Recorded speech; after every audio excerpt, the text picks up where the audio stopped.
Another city is looking at forcing landlords to accept Section 8 tenants, claiming that it is discrimination against low income tenants with vouchers. And this time, it's happening in my home state, Nebraska. I'm Tony, and this is Real Estate Investing and Landlord News. All right, so I have an interesting article for you today, and it's coming out of my home state of Nebraska. And once again, it's talk of a city that wants to force landlords to accept Section 8 vouchers. Now, I've talked about a lot of cities looking at doing this, including Kansas City, Missouri, another place where I invest, okay? And this is particularly frustrating because a long while ago, I thought, oh man, this stuff, it'll never reach here in the Midwest. But this is what I'm always talking about. I'm talking about how the stuff from the coast, all these rules and regulations that they propose up in places like New York, California, etc., it is slowly weeding its way into the minds of the people in the South, the Midwest, places that were in the past considered more landlord friendly. And before you know it, if we don't take care of it right now, we're going to end up just in the exact same predicament as landlords in California, in New York, in other East Coast places. I don't want to see that. I don't want to see that.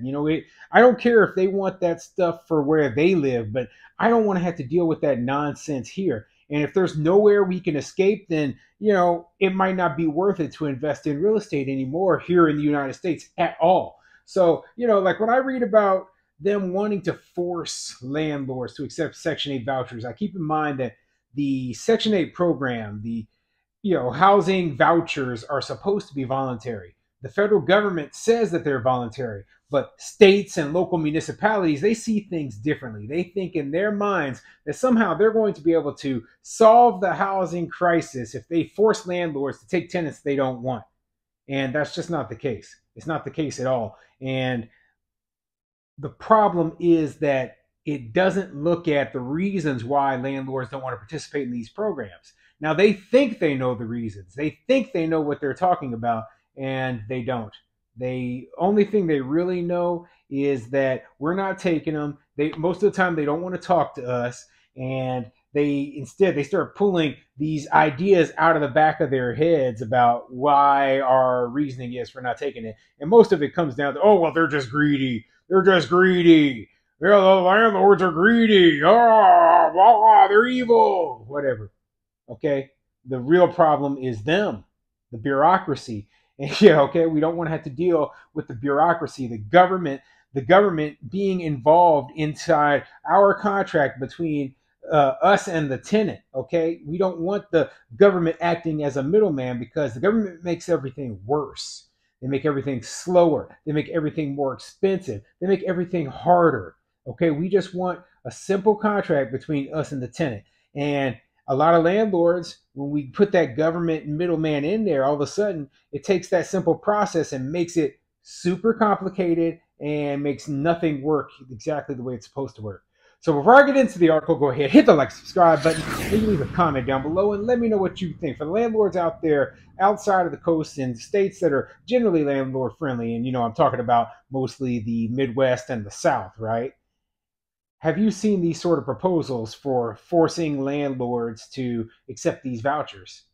Okay, have you seen these being proposed in the places where you live, where you invest, or are they already in place?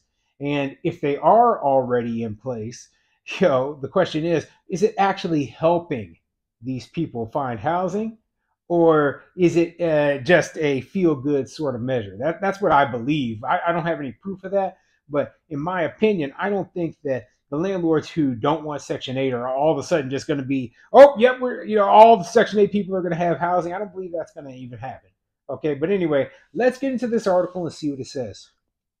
This article is coming from the journalstar.com, and it says, Coalition urges Lincoln Council to ban discrimination against renters who use Section 8 housing.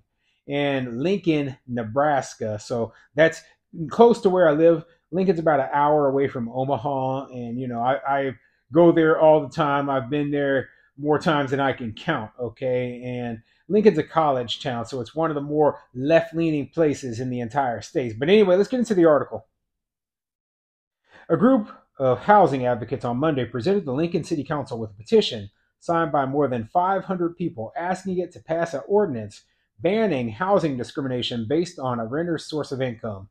The petition says prospective tenants in Lincoln can be turned away if they pay rent with federal Section 8 housing vouchers, as well as renters who pay with disability or Social Security benefits, veterans benefit vouchers, child support, or even hourly wages. Yes, landlords can decide which income they want to accept, okay? And most of the time, they will gladly take tenants who make any of this stuff, except when you're talking about someone who has a housing voucher.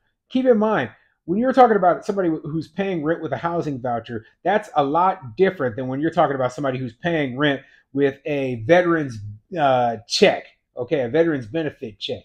Because the veteran's benefit check doesn't require a housing inspection, okay? The veteran's benefit check doesn't require that you're getting the money from the Veterans Administration or whoever, right? You're getting the money directly from the tenant. So the veterans benefit is paid directly to the tenant, right? And then the tenant pays you. So there's no middleman between you and the tenant, okay? When you're getting the housing voucher, it is, okay, the tenant wants to rent from you, but the tenant don't have any money. So then the tenant asks the government to pay you for them.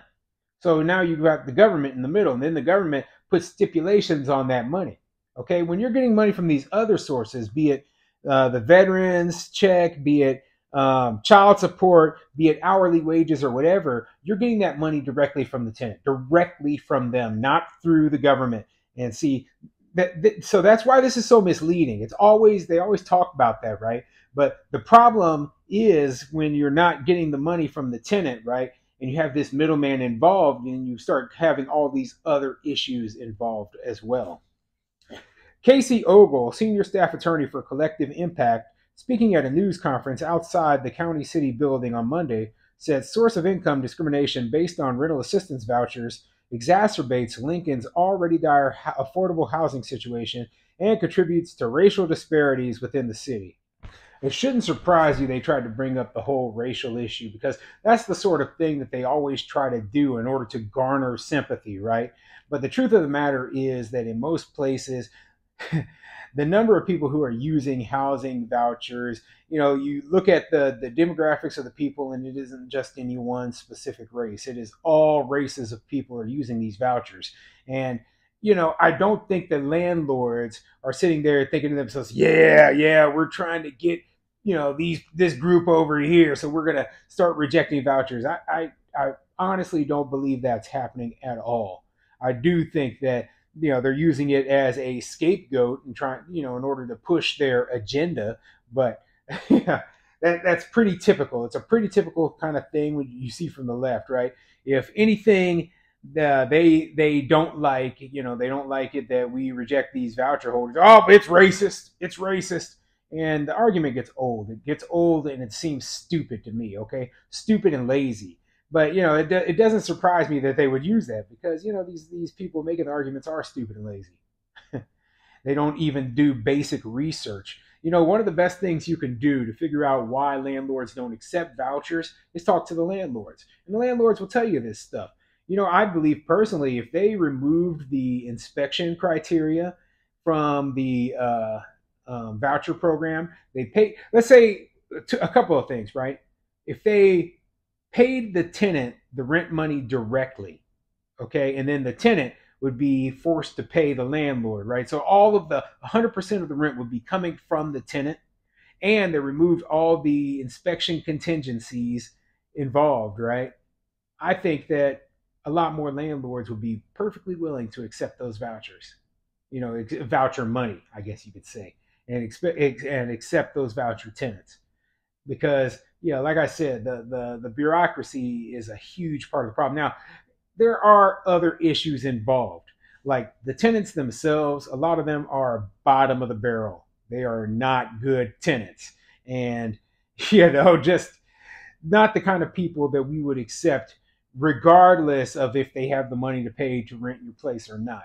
So yeah, this is an interesting problem. Like I said, we're seeing more and more of these laws spreading to places where you wouldn't expect them to come up. Okay, when I read that this was being proposed in Kansas City area, I was like, oh no, I invest there, but I also own homes in Nebraska, but at least I'm safe there. Now I'm reading about it here in Nebraska as well. So like I said, these laws, they are going everywhere, and only thing we can do now is fight against it the best we can.